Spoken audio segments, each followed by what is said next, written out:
All right, welcome back. So this is a let's say entertaining, dramatic topic.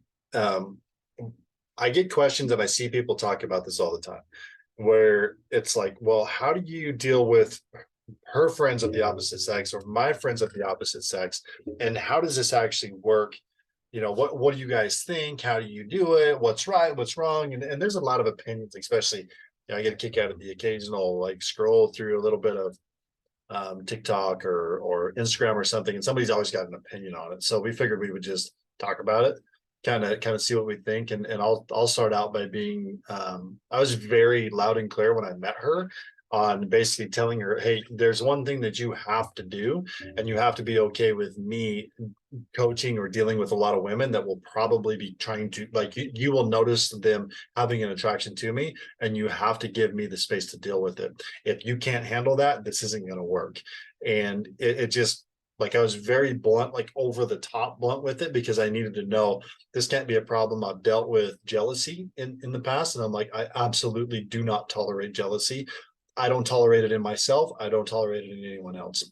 So I'm just gonna see what Jen's opinion is on this and get talking to her. And we haven't really we've talked about this a little bit, so I don't know, maybe I'll learn something right here. So we'll see.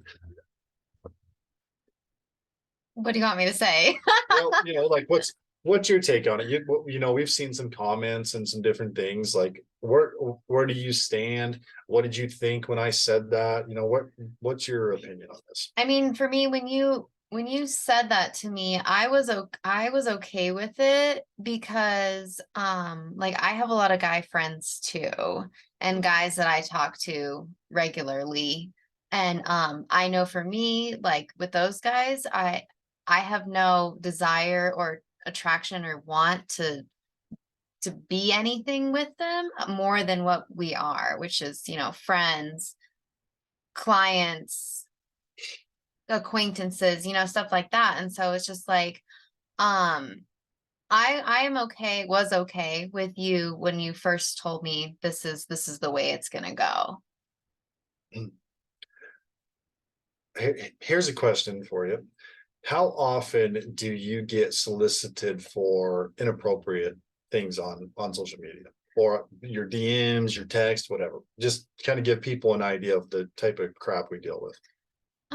I would say like lately I've been more vocal about us. So I thought it was getting to be less, but it is funny because that one guy the other day, just like right on my public page, asked me if I would be open to cheating, which is crazy. But I mean, in my inbox, I have guys that have been messaging me for years.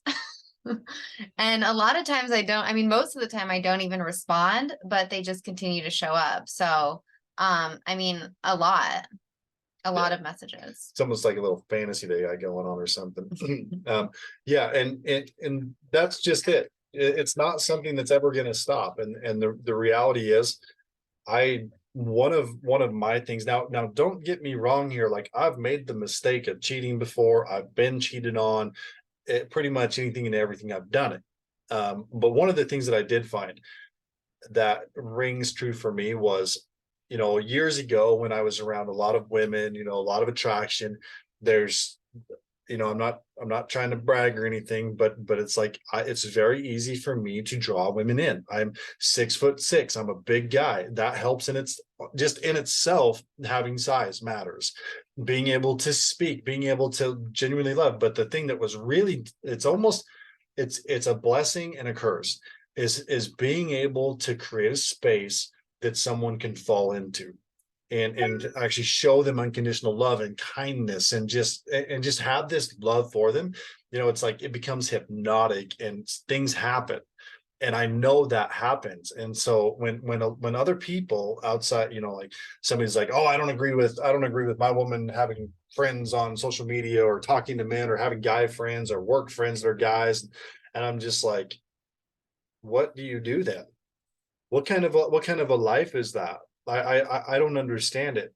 And yeah, I've had those like women, married women, women in relationships, like try to fall into my arms. I'm like, whoa, hold up. you know, and I had to learn how to set that boundary, how to say no, how to see it happening and stop them and say, hey, it's okay, but I see what's going on here. We need to make sure that we're clear with this, but I can still give you a hug, love on you without it being turning into a fantasy or a sexual thing. Even though, yeah, probably there's still something lingering there. I still have to have, Jen has to trust me in that to hold that space. And in a previous relationship, my marriage actually, what happened was there was so much jealousy that I got sick of it, even though I was like, you know what, you can kiss my ass. I'm gonna talk to women. And it was this battle back and forth, but still unconsciously I started excluding. Then there was problems in my relationship. Then I was self-sacrificing and I didn't set the proper boundaries. A lot of things I didn't do. And eventually a woman got through. And it was it was a one-time deal, but I cheated. And so it's kind of like, wait a minute, when I isolate myself from what is natural for me to be able to actually create space for people, to coach people to do this thing, and it's not, you know, like this is everybody. I create space for everybody, not just women. Okay, so it's not like I'm just going out there trying to benefit women. It's like guys will do this. I've even had gay guys like try to fall into this space. It's like, hold up, I'm not that way. So let's keep this straight. But I have to be kind. I'd be kind to everybody and say, listen, I know what you're feeling because I know what I'm doing. And let me set the stage for this so that we can actually have a positive interaction so that, you know, you can go find this somewhere where you should be finding it. And that gives me the ability. And actually it's kind of like a muscle. If you work a muscle, it's prepared. You have the endurance, the ability to do what needs to be done. But when I isolated myself and I just went to work and I was basically by myself all the time, it took one woman to come in and say a few of the right things and just spiked my interest versus being in practice and knowing this is what's happening, this is what's going to happen. But also there's two sides to this. One side, I know the mistakes that I made in my marriage. I do. I'm not going to make them again. If there's a problem, I'm going to address them. I'm going to call them out to her face, nicely, aggressively, whether even if it has to be an FU or whatever. I'm going to fix the problem before it comes up because I can clearly see it. So I'm going to let you comment on that a little bit because I've been talking a lot. I like, for me, it was kind of like when I looked at what I wanted in a man and in a relationship, like I wanted a man that when he walks into a room, like he commands the room and he holds a presence and there's a certain energy about him. And knowing that, like, I know that whoever I was going to end up with was going to be someone that women were attracted to. Of course. Like, you know, so my man, you are incredible and amazing. So of course women are going to be attracted to you.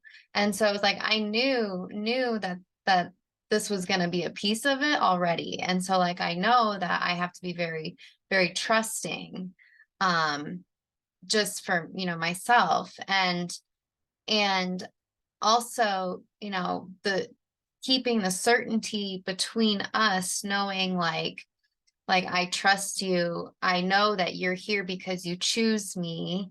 And if you wanted one of those other women, you would go with one of those other women, knowing that even if you decided to do that, it would be okay in the long run because something better, more aligned would be coming for me anyways. So just knowing like what I wanted, the type of relationship I want. Like I want to be in a relationship where we're a couple where everybody, you know, we love everybody and everybody loves us, men and women, and where we can, you know, hold that space for everybody, for people. And but also, you know, knowing that like our relationship is so strong that like even though we're desired by men and women outside of the relationship, it's our relationship is strong enough not to be broken by that.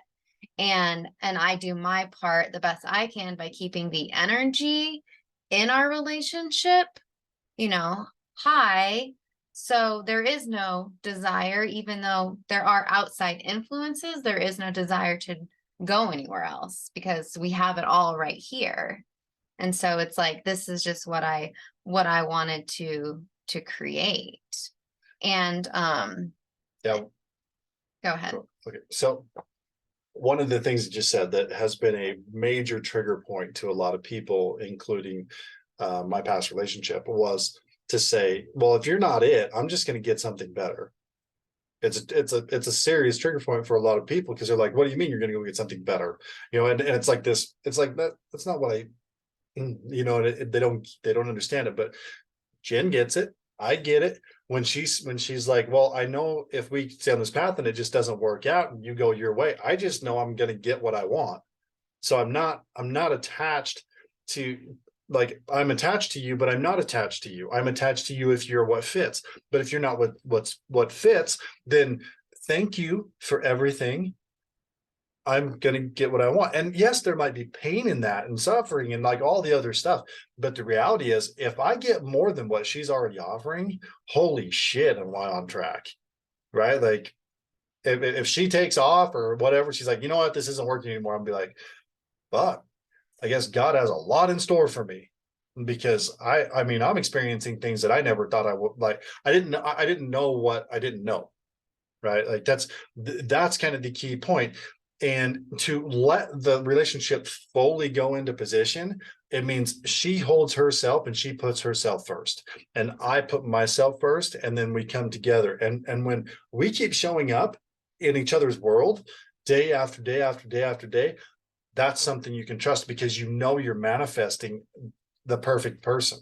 So even though we were kind of talking about more about like how we deal with the opposite sex, it's kind of turning into more like how do you manifest your soulmate. But I find it interesting that your ex-wife was projected a lot of jealousy and kind of, and there was cheating involved, but then do you think that she in a way manifested the cheating? I would say absolutely, because there was so much scarcity. Mm-hmm. But I don't like to say that my actions were based on somebody else. Mm-hmm. Her getting receiving, and she said she was fine with it, whatever. She's got a lot of stories. The thing is she just has a lot of lies that need to be addressed so that she can be free. Hopefully she figures that out. But outside of that, like, I wish her the best and she can do what she wants. I do kind of like notice that like I always say this, that the energy of the relationship is the energy that I bring to it. So I do believe that if I brought in a lot of jealous energy or a lot of that it would just be the kind of like the energy of our relationship would not be as beautiful as it is. Yeah, he's like, well, and that's understanding manifesting, right? So if I get protective of you, which I mean, I'm protective in the sense that if anybody fucks with her, I'm gonna fuck them up. Okay, let's just get clear with this. That includes women trying to come after me. So don't misinterpret the fact that I can create space for women and then possibly desiring that because they don't know where else to get it, and once they experience it, they're addicted, right? Like, instantly. But do not mess with me on this, because I will explain it probably once. If someone continues, like once, then I explain twice, you get a warning. After that, I will publicly embarrass and expose you, right? Because you need punched in the face in order to say, this is where I told you you stand. Do not mess with me on this. And as long as I am with her, that's how it goes. And so don't misinterpret my openness to communicate. And it's the same thing. Like, she's not as likely to put a guy in his place. She's more likely to just ignore him or delete him or whatever. But if a guy crosses a boundary, then I'm going to put him in his place, possibly publicly, possibly in person. I don't know, but trust me, there's not a single guy that has crossed this line that enjoyed the conversation that I had with them. They did not. Like, it's not a fun place to be. I guarantee it, because I don't like it either. There So is the guy that was on my social media the other day that publicly was, what's the word, soliciting yeah. me to cheat. Hmm. And I think I commented like no, or just like something dumb. I But think you said, I don't think my boyfriend would appreciate that or something. he said, I can't actually remember exactly what he said, but whatever he said, like really it was like, I mean, Mac didn't even really say anything to him because it was like it wasn't really necessary. I was just kind of like, you know what, right now this guy, his comment was not appropriate. It really wasn't. I It's mean, pathetic. but really, does he actually think, like, really, like, am I really gonna go cheat? But Yeah. wait, but it's like I said to Mac, I said, well, you know what? Truthfully, like he's just boosting my algorithm right now, so it's fine. Just like let him be. And he's not, in my inbox. He's not sending me pictures. He's just some guy that, you know, has a fantasy or, but of course, because I am Well, awesome too. So like, it's a guy that is broken. Let's put it that way. Because the topic of the post was exactly the opposite of what he was doing. And so he's in there trying to do something, being defiant, probably to his own self, and said, he basically just said, well, what about this? Or I think he said, oh, you're beautiful, and then I don't know, maybe you said my boyfriend thinks so. oh yeah, Or that's what something. it was. He Yeah. he said like something like you're beautiful, or he gave me a compliment, and I said, yeah, my boyfriend would agree with you, or And then something he's like like, have you ever thought about cheating? And it's like, that was dumb. that. Okay, Yeah, bro. whatever. So yeah, and you know what? One of the reasons that we're able to be so open too is that we're not triggered. We're very like secure with our own ability to manifest. And when you do the work on yourself, that's what really matters, and that's when you can kind of tear it down. And like at the end of the day, I rely on one thing when it comes to all this. I rely on God, because I can't control her. And quite often, like, I don't like, do I trust myself? Well, yeah, but ultimately, I don't trust myself to always make the best decisions in how I deal with my relationship. Now, I do mostly for my actions, right? Like that's why I changed some things. I dramatically went in and fixed some internal things for me so that this stuff does never happen again. But the conversation is, God will show me what I need to know when I need to know it. When my marriage ended, like I could see it coming. I knew what was going on because I said, listen, we're not getting to where we said we wanted to go. So I'm gonna go fuck some shit up in order to get it. And so I got really honest, really publicly, like didn't care what anybody thinks.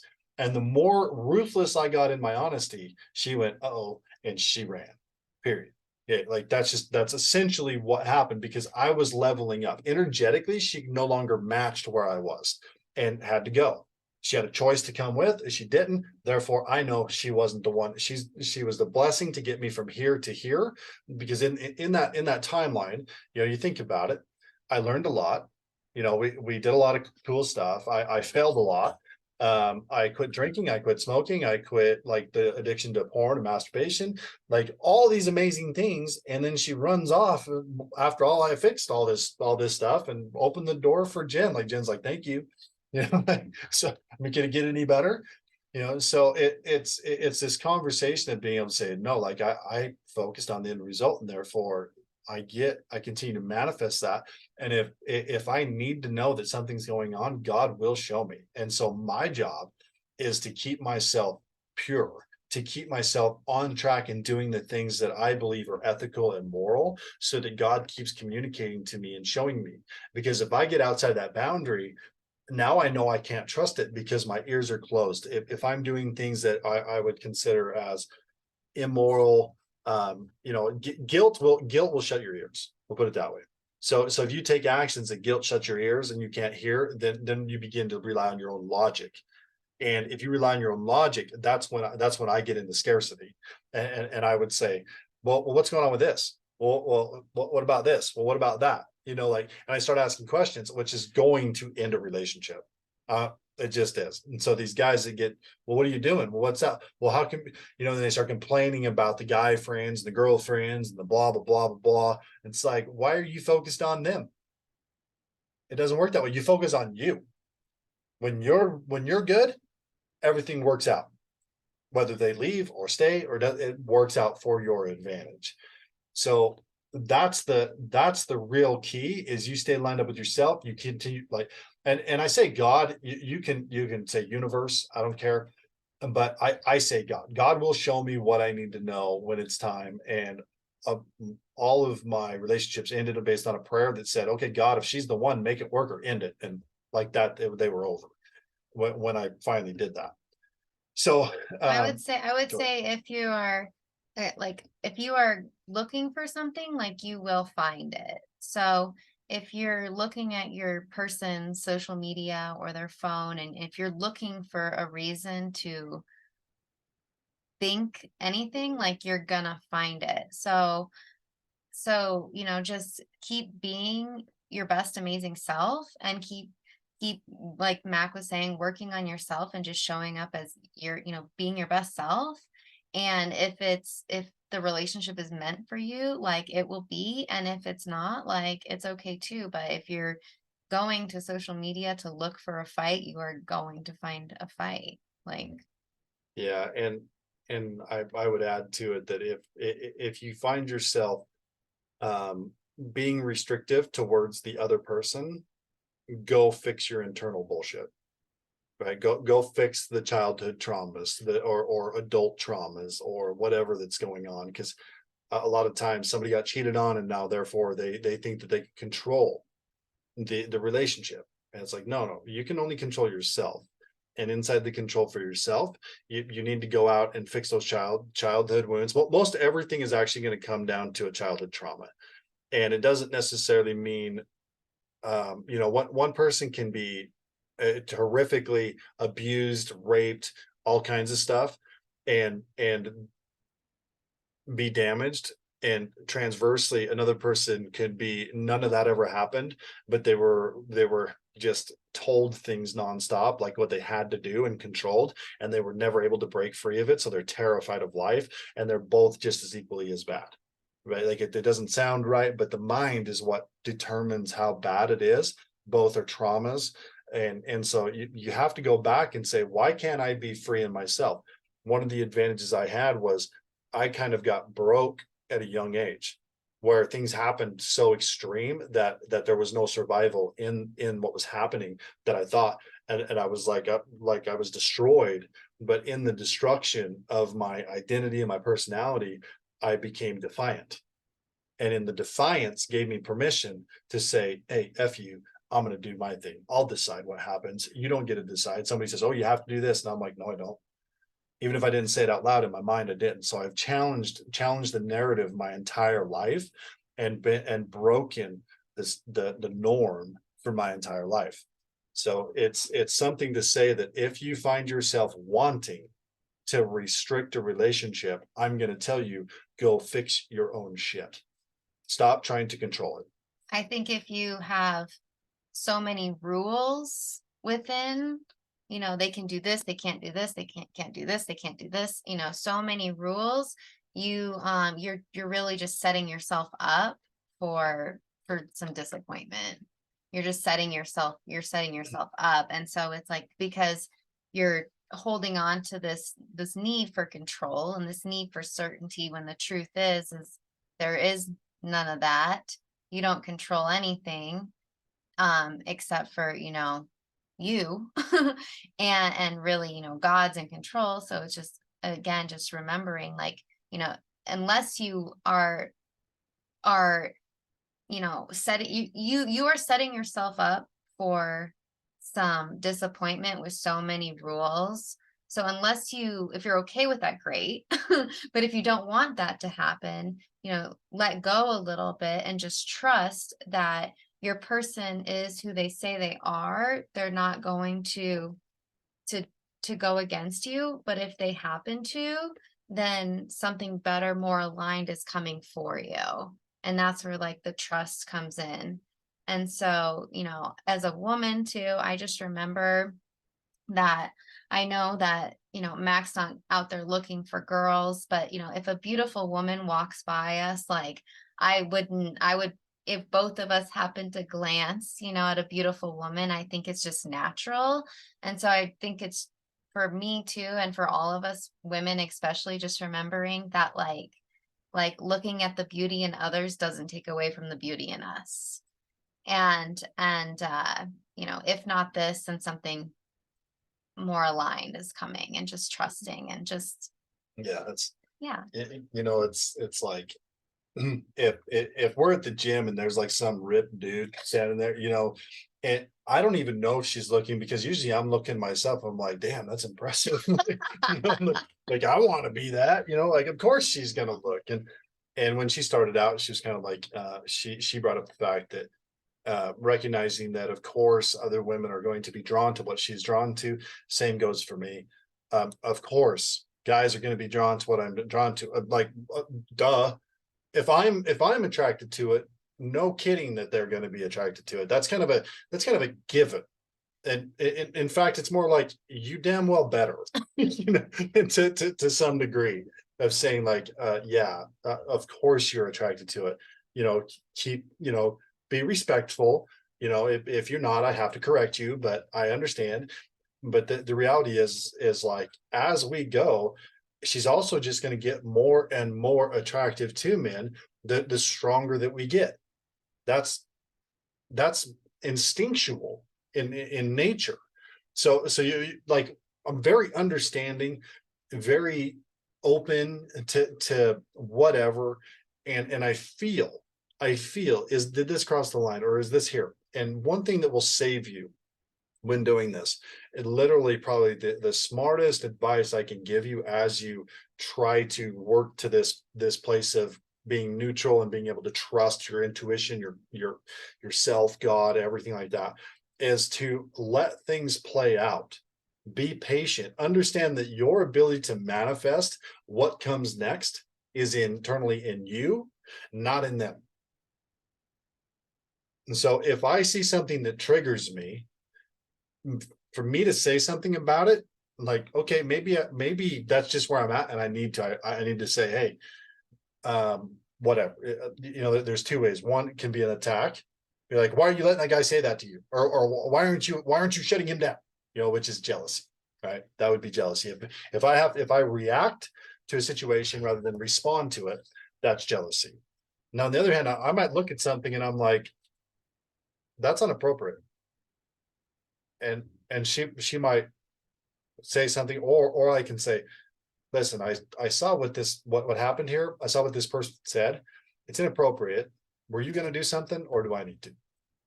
Because I like, it doesn't feel right. Now at that point she might say, yeah, I just wasn't sure what to do. Like, do you want to say something? And we have a little conversation. It's just like, okay, yeah, let's just address it.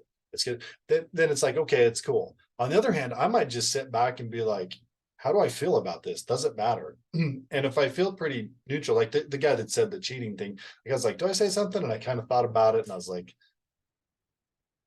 nah, not really. Like, I mean, if I wanted to entertain myself, I could say something, I guess, but it would be out of entertainment, not out of actual, like, trying to, like, there's no way to benefit the guy, and by continuing conversation, it doesn't add benefit to anybody, in my opinion.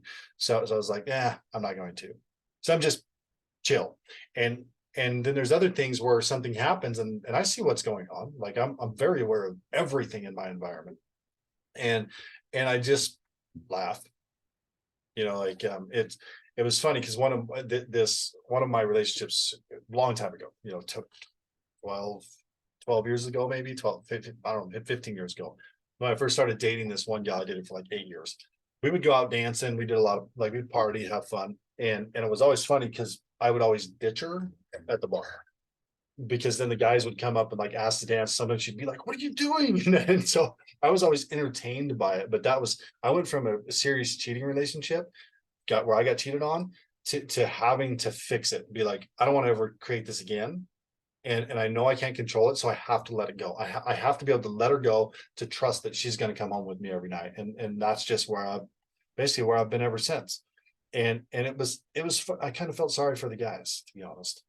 because it was like, I know who she's going home with, so you guys can keep trying, but it's just, and I'm just chill. And what do you know? What do I manifest? Not getting cheated on, because I don't have scarcity around it. So if you have scarcity, focus on fixing your inner problems, so that you don't.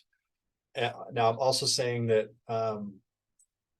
that you, like, anybody needs to follow what I do in that sense. Like, that's not what I'm saying, because a lot of people have different moral grounds on how they see things. And I think that it's a combination of following what is in your heart, but not following the negativity. If you feel a sinking in your chest or your gut, or anything that could be viewed as scarcity or negativity or a bad feeling, that's an internal thing that says you're either in the wrong place and you need to make different decisions to let it go or get away from it, or you have some past trauma that needs to be handled. And that's one of the things, like our membership, that's one of the things we deal with. That's why people come back week after week, when it's like, hey, I'm dealing with this thing. I know it's there, but I don't know how to change it. I don't know how to stop it. I'm not sure what to do. How do I rewrite my programming so that I can actually be secure in myself, so much so that I'm not manifesting a recreation of what happened before? Because I know that if I don't change my energy, if I don't change my behaviors, then I'm just going to recreate it in a different format again and again and again. And F that, right? Because that, honest, I'm going to be, well, just like dead in your face. If you've been screwed over, or you have a struggle in a relationship because of this type of conversation, what have you done to change it internally? Because it's not the other person. Everything that happens to you because of you, period. And if you think that's a lie, get out of here, because this just isn't a fit for you. Like, what we represent is a 100% responsibility, understanding that God gave us free will and control of our lives to create the life that we want, without, like, not even God controls us. So what makes you think another person can make you happy or sad?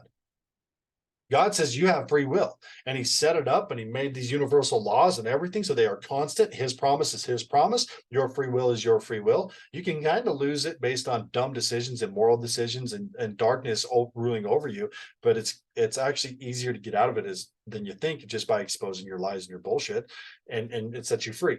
Harder to understand than it conceptually, So keep that in mind, that if you're dealing with something and you really want to change it, you look inside, not to the other person. But no judgment. I mean, I get it. I understand it. I've had, I don't understand this stuff because one day I read a book. I understand this stuff because I went through hell, and looked at it and said, don't like that. And I hate repeating.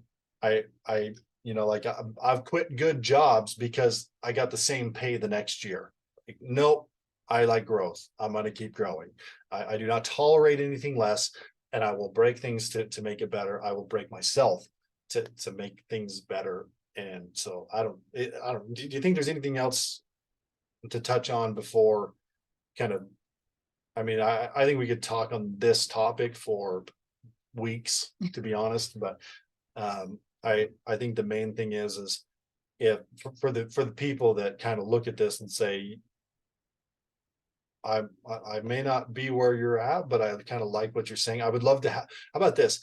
I would love to have the certainty that you two have to be able to do what you do, because I genuinely think that there's a lot of people out there that would agree with that would like to be able to be that confident and certain that life is working for them. What do you think? I agree with you. Yes. Yeah, because the opposite, I just know for me, is a lot of frustration.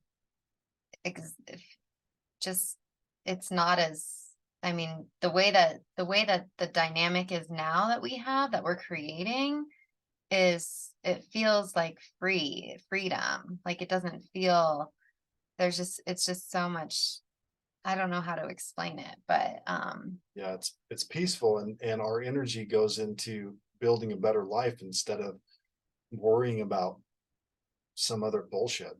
mhm. Most people are caught up day to day. They spend almost all their time worrying about what the news said or what the other person did or what their kids did. And it's like, no, we don't worry about that stuff. Mhm. We worry about advancing life and being able to do more and win successes and, experience travel in the world and business and serving people and all these different things. So yeah, I mean, it's a much easier thing to look at. And so if you guys want more on that, check out our membership, or maybe the next masterclass we do, we'll bring it up or something. But yeah, subscribe to it, check out the membership, see if you want to join us in the community that we're building. Otherwise, that's kind of our opinion and our stance. Anything you want to add before we jump on? I just think, to each their own. It's like you get to choose what you want and what you want to create and what you want your life to look like. And it's just this is what we've decided to do, and it works for us. So it's all good. Yeah, and I'll add, if you have a problem with what I said, bring it. Let me hear it. Like, I love a good battle. Like, you're probably not gonna change my opinion, but I'll definitely have a good discussion on it, a little debate. Or any other questions, or if you want to know, like, hey, this is where I'm at, I'd like to get there. What is it that might you suggest? I would say if you're in a relationship where one of you has an opinion where you cannot have friends of the opposite sex on your social media, and the other one says yes you can, perhaps just look at it and is it a deal breaker for you? And if it is, perhaps maybe just you guys aren't aligned. Yeah, definitely not. I mean, So that's a just move on. No, I've also seen people that are like, maybe I say, no, I don't have friends, but it's okay if you do. And it's like, okay, that's fair enough. I mean, that, I guess, to each their own, it works. And it's not just social media, right? There's also work environment. Um, I actually did date a guy that I went into it with the same kind of like energy as like he's good looking, he's awesome. Like, of course, women are gonna like him. They'll be on social media. He was doing things on social media, but there were some comments on his page that did make me a little bit question like what was happening there. And I asked him about it. And when we started talking about it, this was about like 3 or 4 months after we started talking. I asked him about it. We had a conversation about that. And his response was, not what I wanted to hear. But it was that he described it to me like this. He said, it's like I like to I have a whole pie and I give there's a slice for you, a slice. He was giving out, he said multiple pieces of pie to multiple different women. And he said, but you're getting, the biggest piece, Jen. You're getting the biggest piece, but I'm still giving pieces to all these women too. But he was more like a free bird. Like, he wanted this like open type relationship where he was giving his energy to me and his energy over here. And it wasn't it didn't feel right. And I was like, but if I'm giving you my whole pie, like, I would like a whole pie back.